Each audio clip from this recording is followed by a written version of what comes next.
Friends, autistic పిల్లలు ఈ ప్రపంచాన్ని ఒక డిఫరెంట్గా చూస్తూ ఉంటారు, డిఫరెంట్ వేగా ఎక్స్పీరియన్స్ చేస్తూ ఉంటారు. వాళ్ళకి గనక మీరు correct guidance and correct support ఇవ్వగలిగితే ఒక ఫుల్ఫిల్లింగ్ హ్యాపీ లైఫ్ వాళ్ళు ఎంజాయ్ చేయడానికి అవకాశం ఉంటుంది. ఫ్రెండ్స్, నా పేరు డాక్టర్ సురేష్ సోమయాజ్లా. 22 ఇయర్స్గా రకరకాల కండిషన్స్ని హోమియోపతిక్ మెథడ్స్తో మేము ట్రీట్ చేస్తున్నాం. దాంట్లో చాలామంది ఆటిస్టిక్ పేషెంట్స్ కూడా ఉన్నారు. వాళ్ళకి కరెక్ట్ అప్రోచ్లోని పేరెంట్కి మెడిసిన్తో పాటు ఆ గైడెన్స్ ఇచ్చినప్పుడు యూజువల్లీ మంచి రిజల్ట్స్ అనేది వస్తూ ఉంటాయి. సో నేను నా ఎక్స్పీరియన్స్లోని చాలామందికి రకరకాల టిప్స్ ఇచ్చినప్పుడు కొన్ని చాలా ఎక్కువగా వాళ్ళకి హెల్ప్ చేసే ఆ పేరెంట్ని, ఆ చైల్డ్ని గైడ్ చేయడంలోని, సపోర్ట్ చేయడంలోని. నేను ఈరోజు ఈ వీడియోలోని ఆ టిప్స్నే మీతో షేర్ చేసుకోబోతున్నాను. బట్ దానికంటే ముందు బేసిక్గా అసలు ఆటిజం అంటే ఏంటి అనేది కొంచెం అవగాహన రావాలి. ఎందుకంటే చాలామంది పేరెంట్స్ ఒకళ్ళనొకళ్ళు బ్లేమ్ చేసుకుంటూ ఉంటారు. మీ ఫ్యామిలీలో ఎవరైనా ఉన్నారేమో, నువ్వు ఈ తప్పు చేసావు, నువ్వు స్మోక్ చేసావు, అందుకనే నా పిల్లడు ఇలా అయిపోయాడు, ఇలాగా ఒకళ్ళనొకళ్ళు బ్లేమ్ చేసుకుంటూ ఉంటారు. ఎందుకు వచ్చింది ఆటిజం అనే దానికి యాజ్ ఆఫ్ టుడే ఒక క్లియర్ కట్ ఆన్సర్ లేదు. అసలు హస్బెండ్ అండ్ వైఫ్ ఫ్యామిలీస్ అసలు ఏ రకంగానూ రిలేటెడ్ కాదు. అయినా సరే వాళ్ళకి ఆటిస్టిక్ పిల్లలు పుట్టారు. ప్రెగ్నెన్సీ ఎక్దమ్ నార్మల్గా అయింది, ప్రీమెచ్యూర్ అయిపోయింది అని మరొకలాగా ఏమీ ఎక్స్క్యూజ్ లేదు, ఎటువంటి ప్రెగ్నెన్సీ ట్రామా లేదు, అయినా సరే వాళ్ళకి ఆటిస్టిక్ పిల్లలు వచ్చారు. సో ఒకరినొకరు బ్లేమ్ చేసుకోవడం మానేయండి. ఒకరినొకరిని సపోర్ట్ చేసుకుంటే యూజువల్లీ ఇంకా బెటర్ రిజల్ట్, ఆ చైల్డ్ లైఫ్ని ఇంకా బెటర్గా ఇంప్రూవ్ చేయడానికి వీలవుతున్నది. సో ఈ ఆటిజం స్పెక్ట్రమ్ డిసార్డర్ అని అంటాం. స్పెక్ట్రమ్ అని ఎందుకంటారు? బికాస్ నార్మల్గా 4 పిల్లలకి మలేరియా వచ్చింది అనుకుందాం. ఆ 4లోని ఆల్మోస్ట్ 90-95% సిమ్టమ్స్ కామన్గా ఉంటాయి. 1-2 సిమ్టమ్స్ ఏదైనా డిఫరెంట్గా ఉండే అవకాశం ఉంటుంది. బట్ ఆటిజంలోని కనుక ఈ 4 పిల్లలకి ఆటిజం ఉన్నది అని అంటే 4కి completely different kind of symptoms ఉండే అవకాశం ఉంటుంది. అందుకని ఆటిజం స్పెక్ట్రమ్ డిసార్డర్ అని అంటారు అనమాట. ఎందుకు ఇలా అవుతుంది అని అంటే యూజువల్గా పిల్లాడు పుట్టిన దగ్గర నుంచి ఆ బ్రెయిన్ కాన్స్టెంట్గా డెవలప్ అవుతూ ఉంటుంది ఒక ఏజ్ వచ్చేంత వరకు. ఐడియలీ ఒక 8 ఇయర్స్ వరకు పీక్ డెవలప్మెంట్. సో ఆ స్టేజ్లోని యూజువల్గా బ్రెయిన్లోని డిఫరెంట్ ఏరియాస్ ఉంటాయి. ఫర్ ఎగ్జాంపుల్ బ్రోకాస్ ఏరియా అని ఉంటుంది, అది మాట్లాడడంలో హెల్ప్ చేస్తుంది. వర్నిక్స్ ఏరియా అని ఉంటుంది, అటుపక్క వాళ్ళు మాట్లాడింది మనకి అర్థం అవడానికి హెల్ప్ చేస్తుంది. ఇలాగ డిఫరెంట్ ఏరియాస్ ఉంటాయన్నమాట. సో అన్ని ఏరియాస్ ప్రపోర్షనేట్గా గ్రాడ్యువల్గా గ్రో అవుతూ ఉంటాయి. పిల్లడు పెరుగుతున్నప్పుడు ఇవన్నీ గ్రో అవుతున్నప్పుడు వీటి మధ్యలోని న్యూరల్ కనెక్షన్స్ అనేవి ఏర్పడుతూ ఉంటాయి.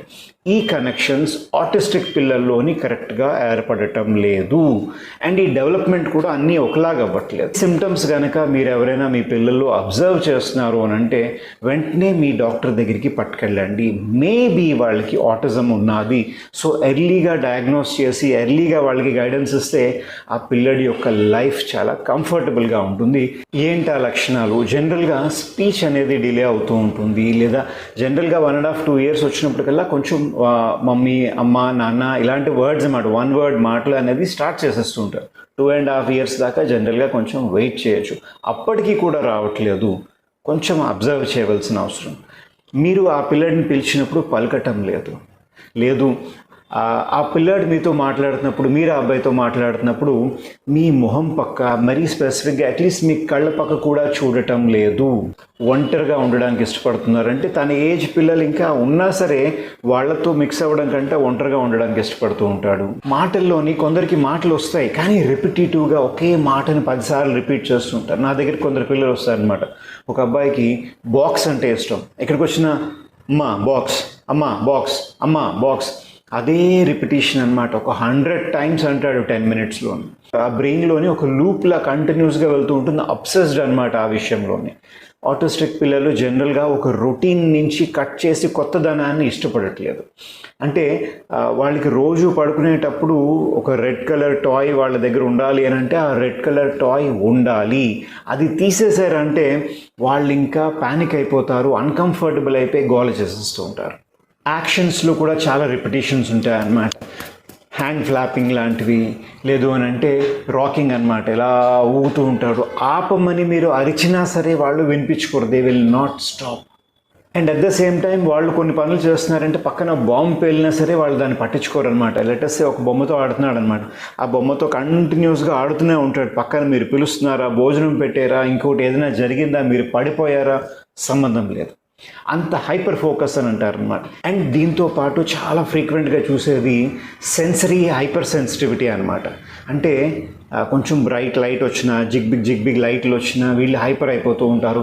ఏసీ ఎక్కువ పెట్టినా వీళ్ళు హైపర్ అయిపోతూ ఉంటారు. లేదా ఫుడ్ అనమాట, కొన్ని రకాలైన ఫుడ్ తిన్నప్పుడు వాళ్ళు హైపర్ అయిపోతూ ఉంటారు. గట్టిగా మాట్లాడితే చెవులు ఎలా మూసేసుకుంటారు, లౌడ్ సౌండ్స్ వస్తే చెవులు మూసుకొని వాళ్ళు అరవడం మొదలు పెడుతూ ఉంటారు. ఇవన్నీ కామన్ సిమ్టమ్స్.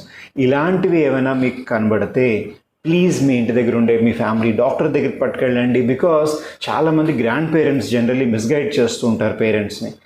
ఏం లేదు, చాలామంది పిల్లలు చేస్తారు, నీకు కూడా చాలా లేట్ వరకు మాటలు రాలేదు. బట్ ఇలాంటి లక్షణాలు ఏమైనా కనబడినప్పుడు వెంటనే డాక్టర్ దగ్గరికి పట్టుకెళ్ళి వాళ్ళు ఒకసారి ఎగ్జామిన్ చేసి ఏం పర్వాలేదండి నార్మల్ అని అంటే మీకు ఇబ్బంది అయితే ఏం లేదు కదా. ఇప్పుడు మీ పిల్లాడు ఆటిస్టిక్ అని కన్ఫర్మ్ అయిన తర్వాత ఇప్పుడు ఏం చేయాలి? వెంటనే చేయాల్సింది స్పీచ్ థెరపీ ఉంటుంది, బిహేవియర్ థెరపీ ఉంటుంది, ఆక్యుపేషనల్ థెరపీ ఉంటుంది, సోషల్ థెరపీ ఉంటుంది. వీటన్నిటితో పాటు హోమియోపతిలో అద్భుతమైన ట్రీట్మెంట్ ఆప్షన్స్ ఉన్నాయి. నేను 22 years ఆఫ్ ఎక్స్పీరియన్స్తో చెప్తున్నాను, గుర్తుపెట్టుకోండి. బికాజ్ యూజువల్గా అయినా సరే హోమియోపతిలోని ట్రీట్మెంట్ ఎలా ఉంటుంది అని అంటే అటుపక్క పేషెంట్ చేస్తున్న చిన్న చిన్న బిహేవియరల్ నువాన్సెస్ అని. ఒక సౌండ్ రాగానే ఒక పిల్లాడు చెవులు గట్టిగా మూసుకొని గట్టిగా అరిచేస్తున్నారు, ఇరిటేషన్, కోపం వచ్చేస్తుంది. ఇంకో పిల్లాడు అదే సౌండ్కి చెవులు మూసుకొని గట్టిగా ఏడవడం మొదలుపెట్టాడు. మరొక పిల్లాడు ఆ సౌండ్కి చెవులు మూసుకొని గెంతుతున్నాడు అన్నమాట. హైపర్ యాక్టివ్గా అయిపోతున్నాడు. సౌండ్ ఒకటే కానీ 3 రకాలైన రెస్పాన్సెస్ ఉన్నాయి, అవునా? సో దీని ప్రకారంగా హోమియోపతిలో డిఫరెంట్ మెడిసిన్స్ మేము ఐడెంటిఫై చేస్తాం. కొందరు ఆటిస్టిక్ పిల్లలు క్లింగీగా ఉంటారనమాట. అంటే వాళ్ళ మమ్మీని గట్టిగా పట్టేసుకుంటూ ఉంటారు. వాళ్ళు ఎవరినైతే బాగా ఇష్టపడతారో వాళ్ళు అలా పట్టుకుని వదలరు. వాళ్ళు ఎక్కడికి వెళ్తున్నా అలా ఫాలో అవుతూ ఉంటారు. ఫిజికల్గా కూడా పట్టేసుకొని ఉంచుతారు. సో ఇలాగా చిన్న నువాన్సెస్ బేస్ మీద వాళ్ళకి హోమియోపతిక్ మెడిసిన్స్ మారుస్తూ ఉంటాం. దీంతో పాటు ఆ పేరెంట్కి కరెక్ట్ గైడెన్స్ అనేది ఇవ్వాల్సి ఉంటుంది. ఎందుకంటే ఆటిస్టిక్ కిడ్ని హ్యాండిల్ చేయడం కొంచెం జాగ్రత్తగా చేయాలి. సో నేను నా పేషెంట్స్కి ఇచ్చిన కొన్ని కామన్ టిప్స్ ఏవైతే ఉంటాయో మీతో షేర్ చేస్తున్నాను. ఫస్ట్ థింగ్, ఎప్పుడైనా సరే వాళ్ళ ఎనర్జీని మ్యాచ్ చేయండి. ఎగ్జాంపుల్ చెప్తాను. మీ అబ్బాయి ఉన్నాడు, మీ అబ్బాయో అమ్మాయో ఎవరైనా సరే ఫర్ సమ్ రీజన్ గెంతుతున్నాడు అనమాట. గెంతి గట్టిగా ఫ్లాప్ చేస్తున్నాడు. మీరు అక్కడికి వెళ్ళి ఆపలాగా చేయక వద్దు, మీరు సాఫ్ట్గా చెప్పినా అరిచి చెప్పినా తను వినడు. అలా కాకుండా మీరు తన ఎనర్జీని మ్యాచ్ చేసి చెప్పడానికి ట్రై చేయండి. ఎప్పుడైనా సరే మీరు కూడా 1 minute 2 minutes ఇలా చేయగానే ఫస్ట్ ఆఫ్ ఆల్ పెయిరింగ్ అవుతుంది. మీ హెడ్ ఫోన్స్ ఉన్నాయని అనుకోండి, ఆ హెడ్ ఫోన్స్ మొబైల్కి పెయిరింగ్ అవ్వాలి కదా. పెయిరింగ్ అయిన తర్వాతే మొబైల్లో ప్లే చేసిందే హెడ్ ఫోన్స్లో వినబడతాయి, అవునా? అలాగ పెయిర్ అవ్వాలి అని అంటే మీ పిల్లలతోని మీరు ఫస్ట్ ఎనర్జీ మ్యాచ్ చేయండి. ఆ పిల్లాడు అరుస్తున్నాడు అని అంటే మీరు కామ్గా నాన్న వద్దు నాన్న అలా చెప్పొద్దు అని అంటే తన ఎనర్జీ లెవెల్ అక్కడ ఉన్నది, మీ ఎనర్జీ లెవెల్ ఎక్కడ ఉంది, ఎలా అవుతుంది? మీరు కూడా కొంతసేపు తనలాగే ఎక్సైటెడ్గా ఒక 30 seconds ఓ ఎనర్జీ మ్యాచ్ చేసిన తర్వాత అప్పుడు మీరు తనతోని పద ఇది చేద్దాం అంటే ఎలా ఉంటుందంటే మీరు తను ఒక టీం కింద ఫార్మ్ అయ్యి ఇప్పుడు నెక్స్ట్ స్టెప్కి మీరు గైడ్ చేస్తున్నారు. ఈ మ్యాచింగ్ ఎనర్జీ అనేది వాళ్ళు కోపంగా ఉన్నా లేదా రిపిటేటివ్గా ఏదైనా మాట్లాడుతున్నా ఇందాక చెప్పాను చూసారా, ట్రైన్ అని అంటున్నాడు. మీరు కూడా ట్రైన్ అని స్టార్ట్ చేసి దాని తర్వాత నెక్స్ట్ టాపిక్లోకి మెల్లిగా గైడ్ చేయగలగాలి. రెండో టిప్ ఏంటి అని అంటే చాలామంది పేరెంట్స్ ఆటిస్టిక్ పిల్లల్ని హ్యాండిల్ చేస్తున్నప్పుడు వాళ్ళకి ఏదో ఇన్స్ట్రక్షన్స్ ఇస్తూ ఉంటారు, ఆ సెన్సరీ ఓవర్లోడ్ని కంట్రోల్ చేయకుండా. మనం ఇందాక చెప్పాం కదా, వాళ్ళు సెన్సరీగా కొంచెం ఎక్కువగా ఇరిటేట్ అయిపోతూ ఉంటారు సౌండ్కి, లైట్కి, టేస్ట్కి, వీటన్నిటికీ. దాన్ని కంట్రోల్ చేయకుండా వీళ్ళు ఏదో వాళ్ళ ఇన్స్ట్రక్షన్స్ అనమాట, ఇలా చేయి అలా చేయని గైడెన్స్ ఇస్తూ ఉంటారు. అది జనరల్గా ఫెయిల్ అయిపోతూ ఉంటుంది. నేను యూజువల్గా ఏం చెప్తాను అంటే ఒక పెద్ద టెడీ బేర్ కానీ ఒక స్క్వీజీ బాల్ కానీ అలాంటిది ఏదైనా ఇవ్వండి వాళ్ళకి. ఎందుకనంటే వాళ్ళ సెన్సరీ ఓవర్లోడ్ ఏదైతే ఉందో వాళ్ళకు ఉండే ఆ ఇరిటేషన్, ఫ్రస్ట్రేషన్, భయం ఇవన్నీ ఏవైతే ఉన్నాయో వాటిని ఒక ఛానల్ క్రియేట్ చేయాలి మీరు.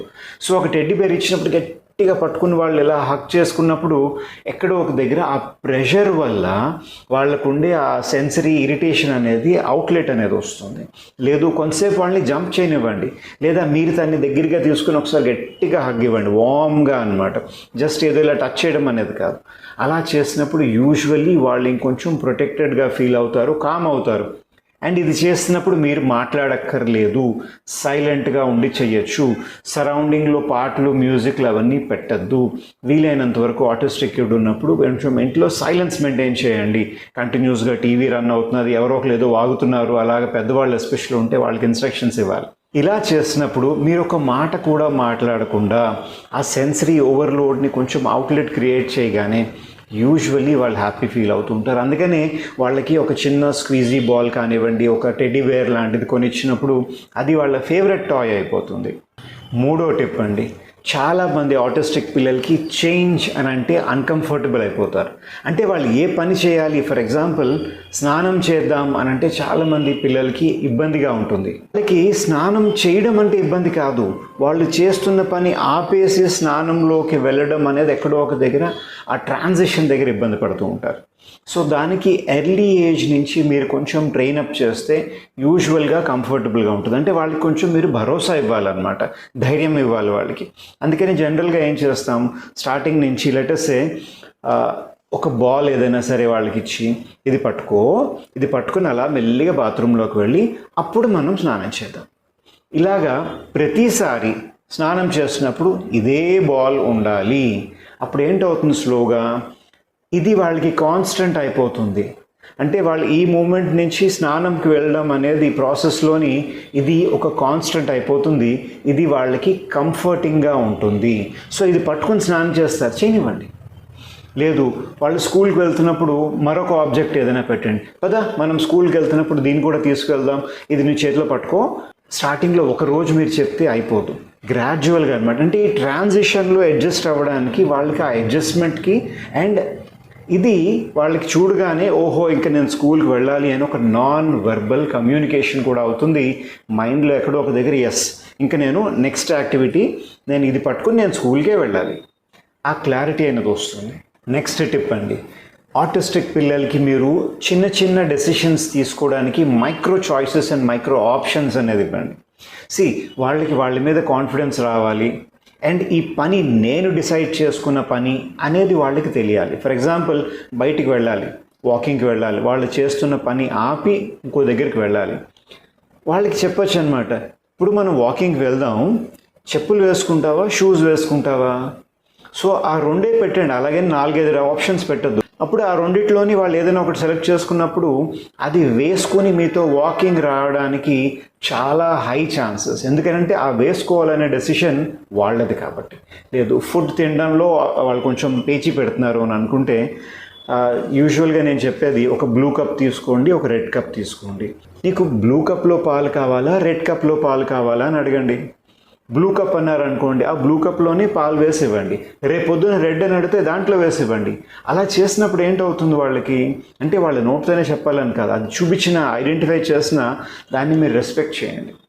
సో అప్పుడు ఏంటవుతుంది అంటే ఆ కప్పు చూస్ చేసుకున్నది నేను, సో దాంట్లో వేసిన పాలు అడుగుతుంది నేను, వాళ్ళు ఆ యాక్టివిటీని ఈజీగా యాక్సెప్ట్ చేస్తారు. అండ్ మోస్ట్ ఇంపార్టెంట్ టిప్ అండి, ప్రతి ఆటిస్టిక్ పిల్లడికి డిఫరెంట్ పీక్ టైమ్స్ అనేవి ఉంటాయి.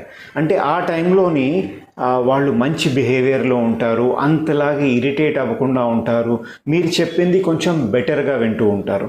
కొందరికి పొద్దున్న అవ్వచ్చు, కొందరికి 10 o'clock అవ్వచ్చు, కొందరికి మధ్యాహ్నం అవ్వచ్చు, కొందరికి రాత్రి అవ్వచ్చు. అది అబ్జర్వ్ చేయండి కొద్ది రోజులు మీ పిల్లాడిలో ఎలా ఉంది అని. ఆ టైంకే ఏదైనా కొత్త విషయం నేర్పించడానికి, కొత్త అలవాటు నేర్పించడానికి ట్రై చేయండి. ఎందుకంటే మీ అబ్బాయి సాయంకాలం అన్నీ వినే ఒక తన పీక్ యాక్సెప్టెన్స్ టైం అదే ఈవినింగ్ 5 to 6 ఉన్నది అని అనుకుందాం. మీరు మార్నింగ్ 10 o'clockకి కూర్చుని టాయిలెట్ ట్రైనింగ్ ఏదో నేర్పిస్తున్నారు, తను యాక్సెప్ట్ చేసే ఛాన్సెస్ చాలా తక్కువ. సో ఆ టైంలో మీరు నేర్పిస్తే, తన పీక్ టైం అనేది అబ్జర్వ్ చేసి నేర్పిస్తే యూజువల్గా మచ్ బెటర్ రిజల్ట్స్ అనేవి వస్తూ ఉంటాయి. నెక్స్ట్ అండ్ లాస్ట్ స్టెప్ అండి ఈ రోజుకి, యూజువల్గా వాళ్ళకి ఎప్పుడైనా సరే ఒక ఇన్స్ట్రక్షన్ ఇచ్చినప్పుడు అబ్రప్ట్ సడన్ చేంజెస్ అనేది ఎప్పుడూ చెప్పకండి, వాళ్ళు యాక్సెప్ట్ చెయ్యరు. లెటస్ సే వాళ్ళు ఒక కార్తోని వాడు ఏదో ఆడుతున్నాడు అనమాట, మీరు అది స్టాప్ చేసి పద మనం భోజనానికి వెళ్దాం అని చెప్దాం అనుకోండి, డైరెక్ట్గా ఇది ఆపేసిరా భోజనానికి అని అంటే వినడు. అలా కాకుండా తను ఆడుకుంటున్నాడు, ఓకే ఓ 5 minutes ఆడుకుని దాని తర్వాత ఆ టాయ్ని అక్కడ పెట్టేసి చేతులు కడుక్కుని అప్పుడు మనం భోజనానికి వెళ్దాం.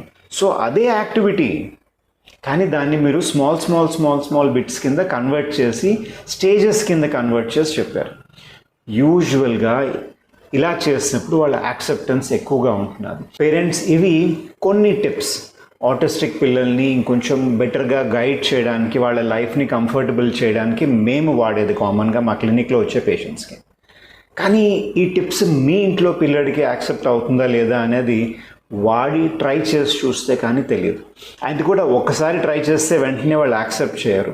ఒక 1.5 month ట్రై చేస్తే మెల్లిగా ఓపిక్గా వాళ్ళు ఒక్కసారి ఒక టెక్నిక్ని యాక్సెప్ట్ చేశారు అని అంటే లైఫ్ లాంగ్ దాంతో మీరు మెల్లిగా వాళ్ళని గైడ్ చేయడానికి అవకాశం ఉంటుంది. సో ఇవి కాకుండా ఇంకా చాలా టిప్స్ ఉంటాయి. సో ఆ పేషెంట్ని అబ్జర్వ్ చేసిన తర్వాత మేము డిసైడ్ చేసి పేరెంట్ని గైడ్ చేస్తూ ఉంటాం. సో ప్లీజ్ మీ ఇంటి దగ్గర ఉండే హోమియోపతిక్ డాక్టర్ దగ్గరికి వెళ్ళండి, లేదా మా దగ్గర నుంచి అయినా సరే ఆన్లైన్లో కూడా తీసుకోవచ్చు, డైరెక్ట్గా మా క్లినిక్ అయినా వచ్చి ట్రీట్మెంట్ తీసుకోవచ్చు. కానీ కొన్ని విషయాలు మీరు అబ్జర్వ్ చేసి హోమియోపతిక్ ట్రీట్మెంట్ అనేది ఎప్పుడైనా స్టార్ట్ చేయాలి. అంటే తన బిహేవియర్ ఎలా ఉంటుంది, అంటే మనుషుల్ని పట్టుకుని ఉంటాడా, ఒంటరిగా అలూఫ్గా నా దగ్గరికి రావద్దు అని చెప్పేసి కొంచెం దూరంగా ఉంటాడా, ఇంట్లో కొంచెం గోలగోలగా సందడిగా ఉండే ఒక ఎన్విరాన్మెంట్ ఉన్నది, ఏదైనా ఫంక్షన్ అవుతున్నది అంటే తను ఎలా రియాక్ట్ అవుతాడు, ఇరిటేట్ అయిపోతూ ఉంటాడా, తను కామ్గా తన లోకంలో తన పనులు తను ఉంటాడా, ఎటువంటి సెన్సరీ ట్రిగర్కి తను ఎక్కువగా ఇరిటేట్ అవుతూ ఉంటాడు. ఇలాంటి అబ్జర్వేషన్స్ అన్నీ చేయడంతో పాటు ఏదైనా ఒక పెక్యూలియర్ బిహేవియర్ ఉన్నదండి, ఎప్పుడు ఇలా చేస్తూ ఉంటాడండి అని ఏదైనా ఉంటే కుదిరితే ఆ మూమెంట్ని ఫోన్లో వీడియో తీసి క్యాప్చర్ చేయండి. అప్పుడు మీరు హోమియోపతిక్ ట్రీట్మెంట్ని స్టార్ట్ చేయండి. సో దట్ ఆ ప్రాక్టీషనర్ అనేది కేస్ టేకింగ్ తీసుకున్నప్పుడు వీటిని అన్నిటినీ అబ్జర్వ్ చేసి దాని తర్వాత మెడిసిన్స్ అనేవి వచ్చినప్పుడు యూజువల్గా మంచి రిజల్ట్స్ వస్తున్నాయి. ఈ టాపిక్ పైన మీకంటూ ఏదైనా డౌట్ ఉన్నది ఏంటంటే కింద కామెంట్ సెక్షన్లో పెట్టండి. నా పేరు డాక్టర్ సురేష్ సోమయాజుల. సర్వే జన సుఖినో భవంతు.